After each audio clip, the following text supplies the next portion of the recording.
Apocalipsis capítulo 1, versículo 2, explicación. Dice así la palabra del Señor en el versículo 2, que ha dado testimonio de la palabra de Dios y del testimonio de Jesucristo y de todas las cosas que ha visto. A Juan se le llama o se lo llama un siervo de Cristo.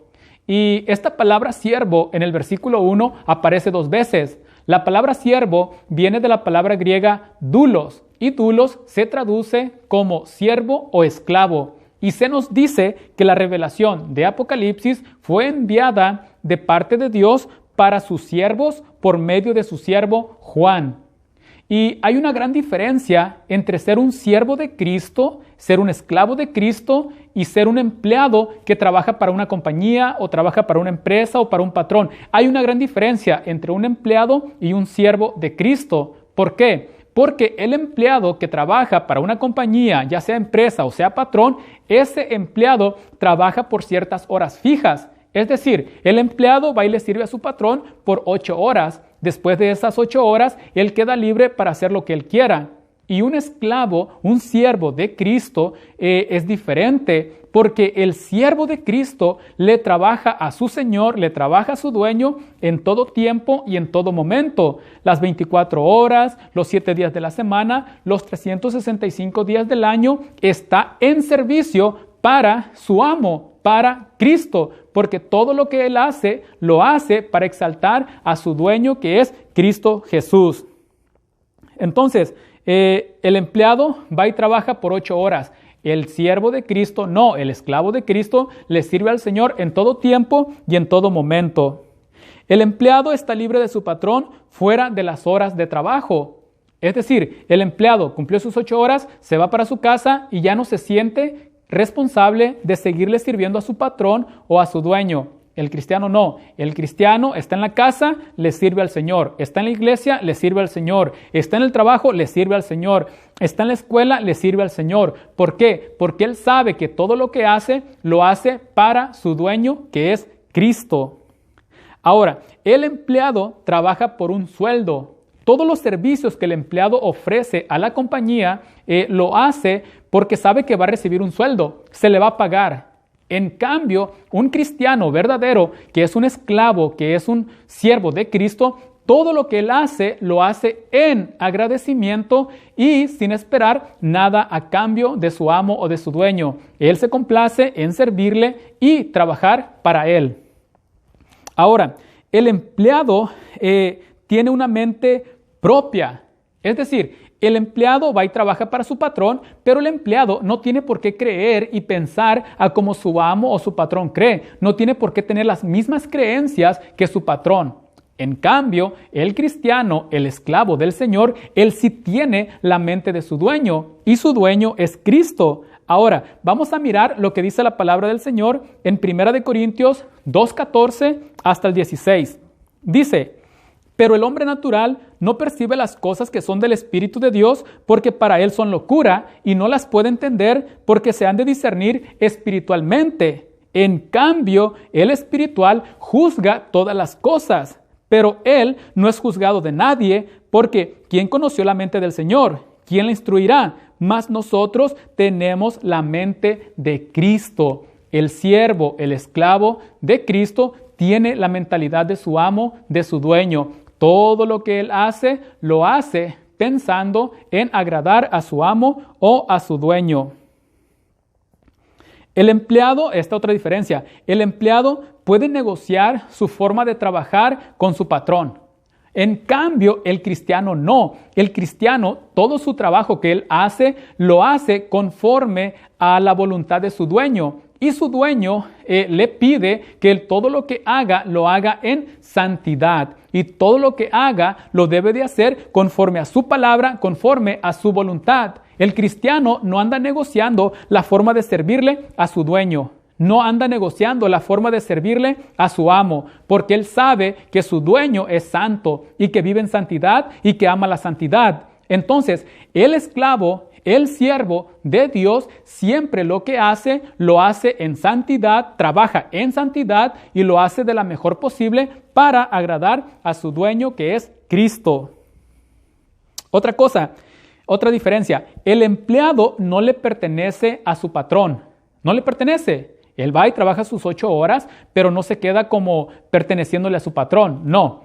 En cambio, el esclavo de Cristo, el siervo de Cristo, sí le pertenece a su dueño.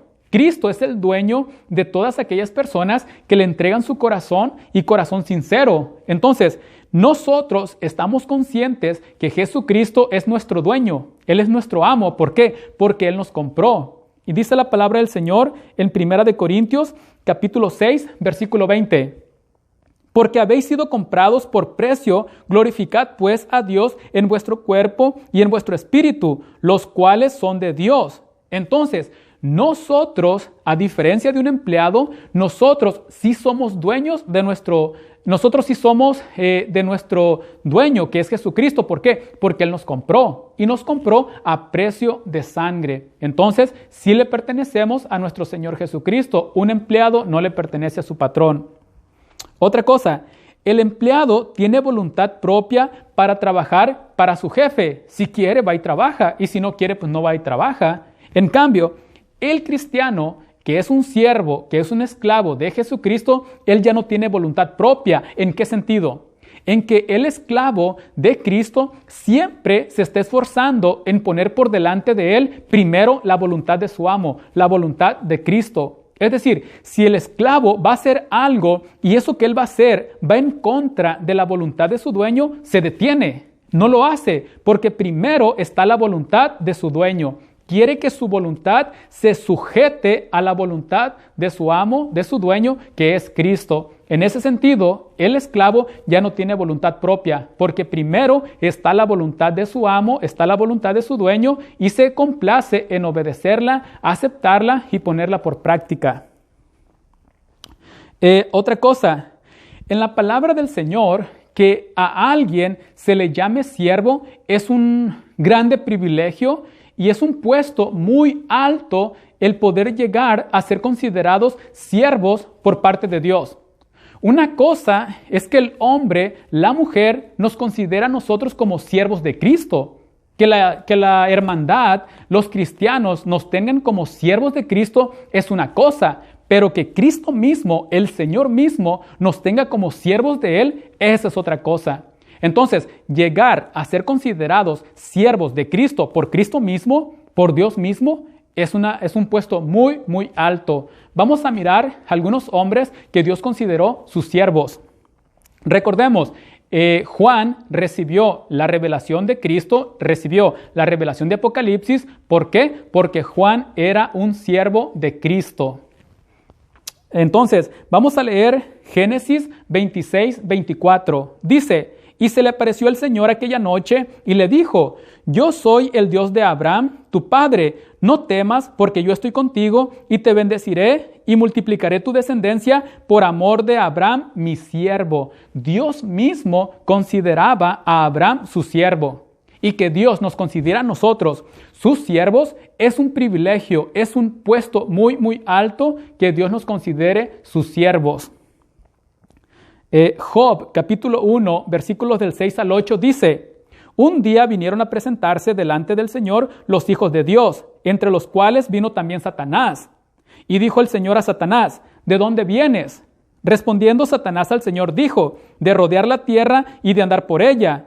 Y el Señor dijo a Satanás: ¿no has considerado a mi siervo Job? A mi siervo Job, que no hay otro como él en la tierra, varón perfecto y recto, temeroso de Dios y apartado del mal. Dios mismo consideró a Abraham su siervo. Dios mismo consideró a Job su siervo. Una cosa es que la hermandad nos considere o nos tenga como siervos de Dios, pero otra cosa es que Dios mismo nos tenga o nos considere como sus siervos. Ojalá que nosotros podamos llegar a servirle al Señor con tanto amor, con tanta pasión, que Dios mismo nos considere a nosotros como siervos suyos, como siervas, en el caso de las hermanas, como siervas del Señor. Mi hermana, ojalá que Dios la use a usted o que usted le nazca un amor, una pasión para trabajar en la obra del Señor, que Jesucristo mismo la llegue a considerar a usted una sierva de Él, y que Dios nos ayude a cada uno de nosotros para que tengamos esa pasión, ese amor de trabajar por el Señor, para que Cristo mismo, y no solo la hermandad, nos tenga en ese concepto de siervos suyos.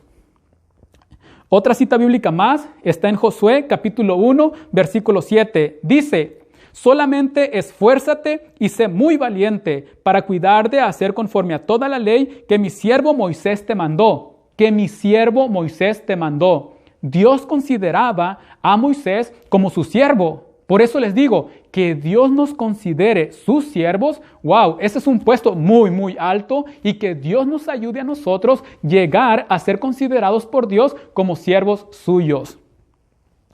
En Filipenses capítulo 1, versículo 1 dice: Pablo y Timoteo, siervos de Jesucristo, a todos los santos en Cristo Jesús que están en Filipos con los obispos y diáconos. Entonces, dice Pablo y Timoteo, siervos de Jesucristo, que Dios nos ayude a nosotros ser considerados siervos de Él mismo, que Dios mismo nos considere sus siervos.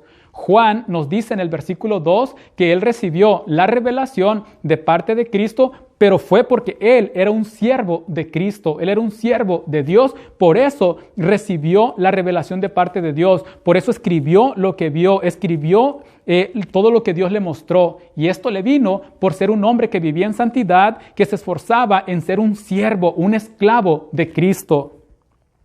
Efesios 6:6 dice: no sirviendo al ojo como los que quieren agradar a los hombres, sino como siervos de Cristo de corazón, haciendo la voluntad de Dios, sino como siervos de Cristo. Nosotros tenemos que estar conscientes, tener la mentalidad de que somos siervos de Cristo y que nosotros debemos de vivir apasionados por hacer la voluntad de Cristo y servir en su obra con todo nuestro corazón y hacerlo de la mejor manera posible. Y esto nos va a ayudar a que Cristo nos considere siervos de Él, haciéndolo todo por amor y pasión, en agradecimiento por todo lo que Él ha hecho por nosotros. Entonces, nosotros tenemos que estar conscientes de esto, que Jesucristo es nuestro dueño. Nosotros somos sus siervos, somos sus esclavos y debemos de esforzarnos en hacerlo mejor.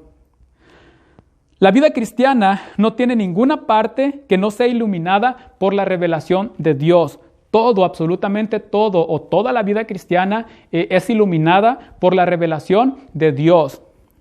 Dios se nos reveló a sí mismo por medio de la palabra. En la Biblia podemos encontrar a ese Dios maravilloso, a ese Dios amoroso, a ese Dios misericordioso, porque Él se reveló a sí mismo por medio de la Biblia, por medio de la palabra. Ahora, en Apocalipsis se nos dice en el versículo 2 que Juan escribe lo que Dios le dijo. Entonces, Dios le dice a Juan que escriba todo lo que está mirando, todo lo que está escuchando, que lo escriba. Y él escribe lo que Dios le va a hacer a aquellas personas que lo rechacen. Pero no solo eso, Juan también recibe el mandamiento de escribir las recompensas de aquellos cristianos, de aquellas cristianas que se van a esforzar en vivir en santidad y en servicio a su amo, a su dueño, es decir, a Cristo. Entonces, Juan en el versículo 2 se nos dice que escribe todo lo que él miró y todo lo que él escuchó, y esto es acerca del juicio sobre las personas que rechacen a Dios y sobre las recompensas que van a recibir